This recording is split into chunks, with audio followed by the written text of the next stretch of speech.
A palavra-chave é: temos assim tanto mais confirmada a palavra profética, e fazeis bem em atendê-la, como a uma candeia que brilha em lugar tenebroso. Até no meio de muitas correntes teológicas, que hoje vamos tratar um pouco disso também, a palavra profética é uma luz clara que nos orienta. E esse fazeis bem, o que vocês acham? A quem a Bíblia se dirige? Aos especialistas da chamada da meia-noite, ou alguns teólogos, mestres? Fazeis bem é um apelo general para quem? Generalizado para todos os cristãos. Fazeis bem em atendê-la. Isso vamos fazer hoje à noite e também no dia de amanhã. Bem-aventurados aqueles que leem e aqueles que ouvem as palavras da profecia e guardam as coisas nela escritas, pois o tempo está próximo. Eu acho muito importante esse guardar. Você já notou que se o óculo tem personalidade própria e vida própria, você coloca o óculos num lugar e depois você não acha mais? Já aconteceu isso? Ou a sua chave, o seu dinheiro, você colocou e depois não se lembra mais onde eu coloquei meu óculos. Sabe por quê? Porque você não guardou conscientemente na sua memória onde você colocou aquela coisa. Foi naquela pressa e depois aquele estresse para achar a chave do carro para poder sair. Conhece esse filme? Então a Bíblia diz: não somente ler, não somente ouvir, mas guardar na memória, conscientemente guardar na memória. Nós vamos hoje à noite juntar as peças, porque a profecia, na verdade, é que nem um quebra-cabeça. E nós devemos harmonizar as peças, não simplesmente pegar um martelo e vamos bater na peça, encaixou, está ótimo. Não, aí nós possamos abar, não podemos fazer. Vamos falar do código profético. Na verdade, nós vamos falar de três coisas. O código profético, ligado com a mulher no deserto, de Apocalipse 12, e nós vamos tratar da questão quando acontecerá o arrebatamento. Ligado com a mulher no deserto e ligado com esse código profético.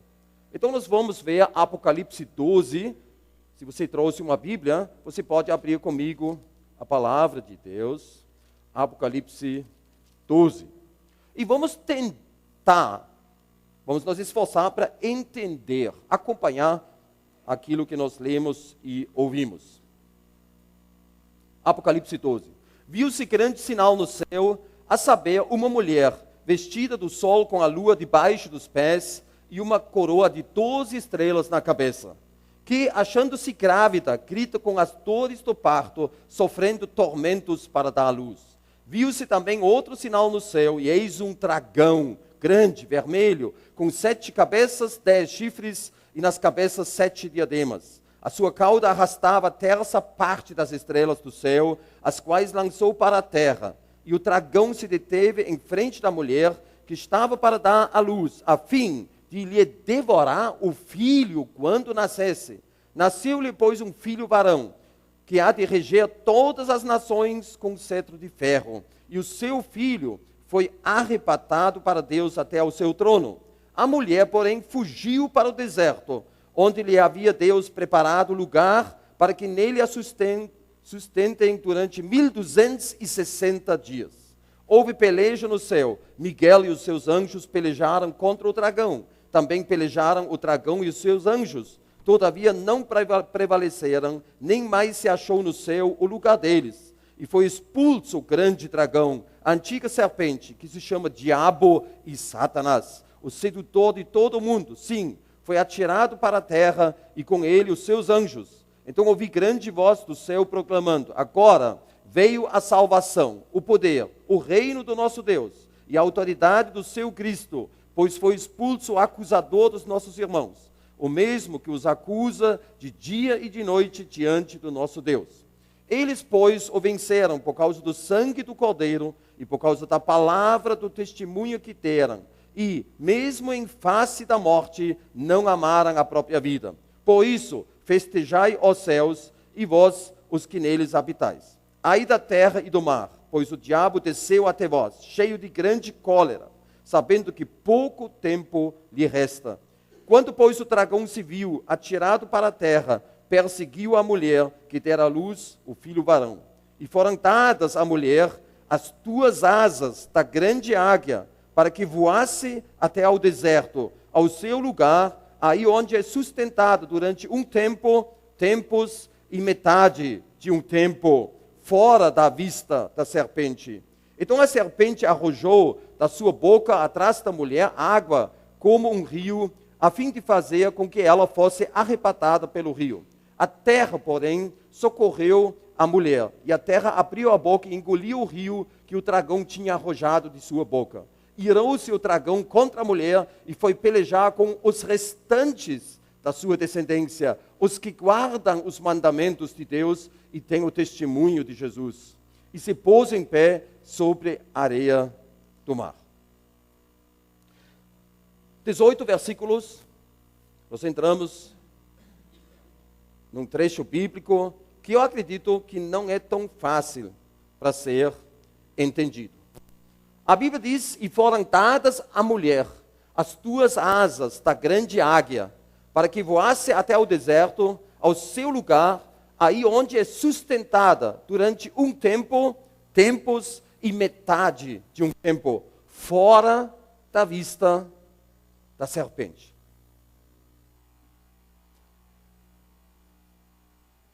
Tempo, tempos e meio tempo. Paulo disse em 1 Tessalonicenses 5:1, irmãos, relativamente aos tempos e às épocas, não há necessidade de que eu vos escreva, que são pontos especiais dentro da atuação de Deus que ele revelou na profecia bíblica. Tempos e épocas, aquele Cronos e o Kairos. Kairos é o tempo certo para agir, acontecimentos especiais que exigem uma ação da nossa parte, uma reação e às vezes incluem uma tarefa para reconhecer o tempo certo. Como, por exemplo, em Daniel 11:32, mas o povo que conhece ao seu Deus se tornará forte e ativo. É isso que nós precisamos nos dias de hoje. Então a pergunta é, quando essa mulher deve fugir? Quando essa mulher vai fugir? O Senhor Jesus falou isso em Mateus 24:15. Quando, pois, virdes o abominável da desolação de que falou o profeta Daniel no lugar santo, quem lê, entenda. Foi o Senhor Jesus que falou isso, que nenhum professor. Quem lê, entenda. Então, a Bíblia fala de uma abominação no templo. Ela fala que uma imagem daquele governador mundial chamado Anticristo será colocado no templo em Jerusalém. Uma abominação como esse ídolo que, por exemplo, o Salomão adorou no fim da sua vida. Foi algo horrível, foi abominável. Então a Bíblia diz, então, quando isso acontece em Jerusalém, isso é um ponto do tempo, é um kairos muito especial. A Bíblia diz que quando os discípulos veem isso, os tementes a Deus, isso é muito importante, esse acontecimento, porque ali começa a grande tribulação. A grande tribulação, a revelação do verdadeiro anticristo. Então, os que estiveram na Judeia, fujam para os montes. Quem estiver sobre o eirado não desça, a tirar de casa alguma coisa. E quem estiver no campo, não volte atrás para buscar a sua capa. Ai das que estiveram grávidas, muito obrigado, e das que amamentaram naqueles dias. Orai para que a vossa fuga não se dê no inverno, nem no sábado. Você já leu isso? Você nunca se perguntou, eu vou fugir para onde mesmo? Será que eu tenho que guardar o sábado? Olha, e o inverno? O inverno. Tem muitas regiões no Brasil onde não tem nem inverno. Eles nem conhecem neve, nem frio, só do freezer quando eles abrem a geladeira. Né? Tem muita gente que até recebe um quarto de hotel encramado quando cai aquele friozinho para sentir uma vez um frio verdadeiro na natureza. Então, o cristão normal, ele se perde um pouco. O que significa isso para nós? Então nós temos que nos perguntar, por que aquela mulher deve fugir? A Bíblia diz, é por causa da cólera, da serpente, que é aquele dragão, e a ferramenta dele é o anticristo e o falso profeta. A Bíblia diz que aquela mulher será tirada da vista da serpente, ou do alcance da serpente. Ele não terá acesso àquela mulher. Vocês podem se imaginar numa época com satélites, espiões, com GPS, com meios de transporte, visão lá de cima. Deus pode tirar um pedaço dessa terra fora do alcance dos homens. Vocês se lembram quando os habitantes de Sodoma queriam abusar de Ló, quando ele trancou e ajudou os 2 anjos? A Bíblia diz que os 2 anjos fizeram algo que os moradores não acharam mais a porta da casa. Você já leu isso? Quer dizer, a porta da casa foi tirada do alcance do homem, da dimensão do homem. Algo que talvez nós não entendemos direitinho, mas Deus pode fazer isso. Como aquela tropa de inimigos que entrou lá na Samaria, aí Deus bateu aquela tropa, o inimigo com cegueira, e o Eliseu levou eles até ao centro daquela região. Vocês já leram aquela história? Os soldados totalmente desnorteados, não sabiam mais onde estavam, soldados treinados. Deus pode fazer tudo isso. E quando Deus diz que Ele vai tirar aquela mulher fora do alcance do inimigo, Ele vai fazer isso. Ele tem as ferramentas. Então, a Bíblia diz, Ele falará palavras contra o Altíssimo, o anticristo, e consumirá os santos do Altíssimo. Cuidará em mudar os tempos e a lei, e os santos lhe serão entregues nas mãos até um tempo e tempos e metade de um tempo.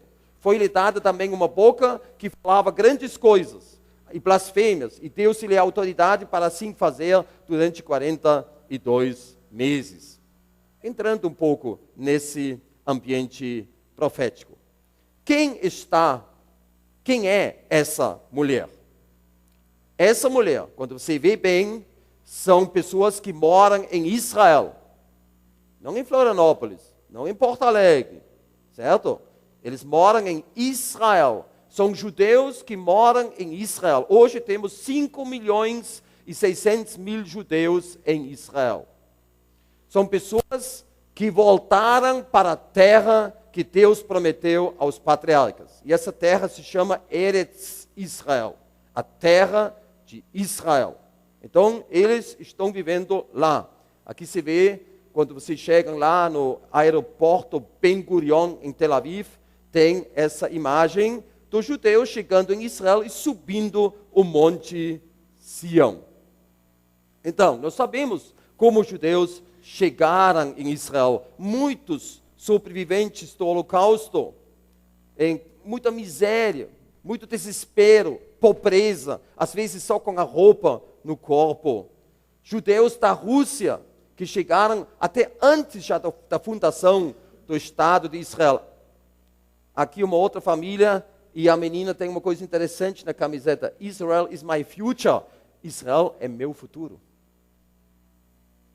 E assim vemos aqui um grupo de jovens que veio da Nova Zelândia. A Nova Zelândia fica no fim do mundo, abaixo da Austrália, lá no fim do mundo, perto da Austrália. E eles estão chegando para emigrar, para ficar em Israel. Todos os dias se vê cenas assim. A mesma camiseta, Israel é o meu futuro. E o pai da família até beijando o chão lá no aeroporto de Tel Aviv. Aqui outro grupo de jovens, né, todos chegando de vários países lá para ficar em Israel. Saindo da sua pátria para ir para Israel como